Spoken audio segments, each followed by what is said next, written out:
রাসূলুল্লাহ সাল্লাল্লাহু আলাইহি ওয়াসাল্লাম বলেন, কবরে যেই নাফরমান প্রশ্নের জবাব দিতে পারবে না, তিনটি প্রশ্নের, তো আল্লাহ তাআলা বলবেন কাযাবা আবদি, ফেরেশতা আমার এই নাফরমান বান্দা মিথ্যা বলেছে। ফাআফরিশুহু মিনান নার ওয়ালবাসুহু মিনান নার, আমার নাফরমান বান্দার কবরে জাহান্নামের বিছানা বিছায় দাও, ওরে জাহান্নামের পোশাক দিয়ে আবৃত করে দাও। ওয়াফতাহু লাহু বাবান ইলান নার, জাহান্নাম বরাবর তার কবর থেকে দরজা খুলে দাও, কবর খুলে দাও।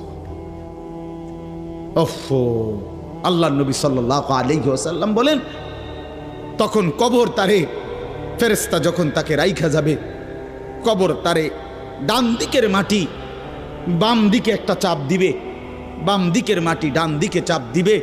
আল্লাহর কসম, নবী বলছে হাত্তা তাখতালিফা আদলাউহু, ডান পাশের হাড্ডি এবং এই